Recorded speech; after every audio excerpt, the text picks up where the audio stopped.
खबर कांगड़ा से है। पूर्व मंत्री राकेश पठानिया से खास बातचीत। राकेश पठानिया ने सुक्खू सरकार पर बोला हमला। जनता को बोझ तले दबा रखी प्रदेश की सरकार। बस का किराया बढ़ाए जाने से जनता पर बोझ पड़ेगा। केंद्र से 1 लाख करोड़ रुपए माफ करने का किया आवेदन। केंद्र सरकार सुक्खू सरकार का कर्जा क्यों माफ करे? योजनाओं को बंद करना सरकार की सबसे बड़ी नाकामी। हिमाचल प्रदेश में कांग्रेस की सरकार को 2 साल से ज़्यादा का वक्त हो गया है और जिस तरह के निर्णय लिए जा रहे हैं, क्या ये वाकई में जनता के हित में अच्छे उतर पाएंगे या फिर जनता को नुकसान देने वाले हैं? इस वक्त हमारे साथ खास बातचीत के लिए पूर्व में रहे वन मंत्री राकेश पठानिया हैं।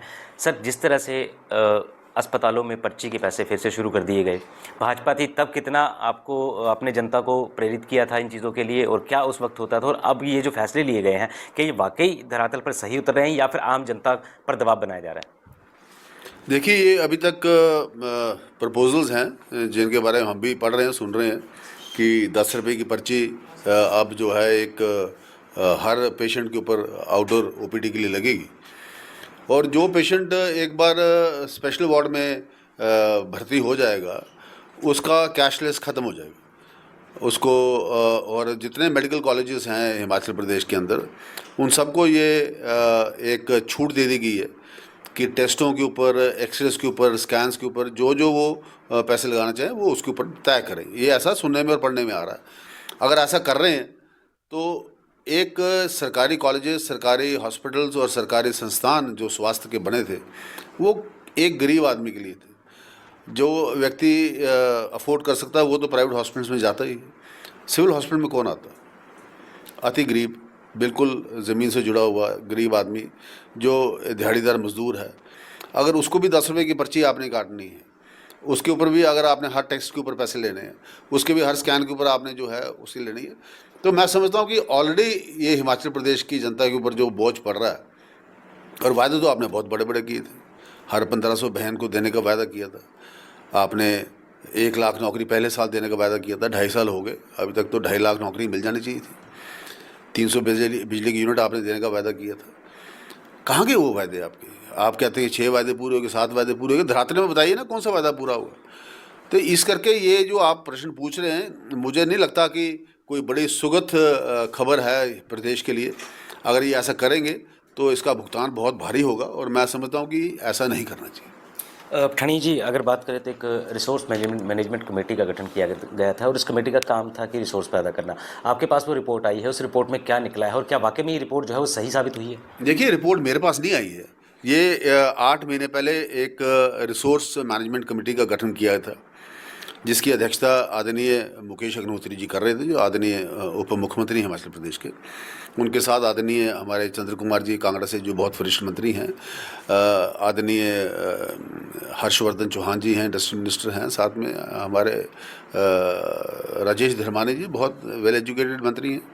इन 4 की कमेटी का गठन हुआ था, और 8 महीने के बाद मेरे ख्याल 5 अप्रैल को ये रिपोर्ट है। मैंने पब्लिक डोमेन में जो पढ़ा, मैं केवल उसके बारे में आपसे बात कर रहा हूँ, और उसकी मैंने कॉपी निकलवाई है, और उसमें बड़ा क्लियर लिखा हुआ है कि ये सब कमेटी जो है वो भारत सरकार से 1 लाख करोड़ का जो कर्जा है उसको माफ़ करने की सिफारिश करती है। तो ये 8 महीने आप ये करते रहे क्या? 8 महीने के बाद आपने ये तय किया कि भारत सरकार के पास जाएंगे और 1 लाख करोड़ का जो हमारा कर्जा है, और इसमें ये भी बड़ा क्लियर लिखते हैं कि जब ये प्रदेश बना था तो सबको पता था कि इसकी जो आर्थिक स्थिति प्रदेश की ठीक नहीं है, और इसलिए जो है इस वक्त जो हमारी सरकार है उसको, कांग्रेस सरकार को 25-26 के अंदर सरकार चलाना बहुत मुश्किल पड़ रही है। ये बड़ा क्लियर लिखा है इन्होंने, और बड़ा मुश्किल पड़ रही है। और हमारे को जो है ये कर्जा भी माफ़ किया जाए, और 2% का जो है ऋण की जो है अवधि उसको भी बढ़ाया जाए, और साथ साथ में ये भी लिखा हुआ है कि जो 10,000 करोड़ का जो डिज़ास्टर का पैसा उसको दिया जाए। साथ में जो जो जो फॉरेन एडेड प्रोजेक्ट्स हैं, जो टूरिज़्म के साथ हैं रिलेटेड, जितने भी हैं फॉरेन एडेड प्रोजेक्ट जो हैं, उनके बारे में भी जो है उसको ज़रा ईज़ आउट किया जाए। फॉरेन एडेड प्रोजेक्ट्स तो अपनी प्रोजेक्ट रिपोर्ट्स बना के आते हैं, बहुत हार्ड गाइडलाइंस होती हैं। आप तो ऐसा लगता है कि ये डिमांड करके ये जितने फॉरेन एडेड प्रोजेक्ट्स हैं इनको बंद करवाएंगे ये लोग, क्योंकि foreign aided projects state government की बातें नहीं सुनते हैं, वो अपने गाइडलाइन के हिसाब से चलते हैं, और उनका मतलब होता है कि जो पैसा जिस प्रोजेक्ट के लिए आया है वो केवल और केवल उसी प्रोजेक्ट के लिए लगे। अब देखो, जैसे बिलासपुर में रेल लाइन का काम चल रहा था, वहाँ से 350 करोड़ रुपया आपने अपनी ट्रेजरी में डाल दिया, तो कैसे आप सरकार चलाएंगे? जो भारत सरकार ने पैसा बिलासपुर में भेजा था जो जिनकी रेल लाइन में ज़मीन आ रही थी उनके मुआवजे के लिए उसको आपने अपनी ट्रेजरी में डलवा लिया। तो ये इस तरीके से, जिस तरीके से आप सरकार चला रहे हैं, जिस तरीके से आप ट्रेजरी के अंदर जो भी फॉरेन रिलेटेड प्रोजेक्ट्स हैं या जो बाहर से प्रोजेक्ट्स आए उनके लिए जो पैसा इकट्ठा करने का प्रयास कर रहे हैं, ये कोई अच्छा साइन नहीं है। और उसके बाद आप कह रहे हैं कि उम्र जो है बढ़ा के 58 से 59 कर दी जाए ताकि हमारा 800 करोड़ की लायबिलिटी 1 साल के लिए टल जाए। 1 साल की टल गई, उसके बाद अगले साल क्या करेंगे? उसके अगले साल क्या करेंगे? ये टाल टूल के सरकार चलाने का क्या है? जो कमेटी बनेगी थी, रिसोर्स मैनेजमेंट का मतलब है कि आपने क्या क्या नए रिसोर्स आइडेंटिफाई की।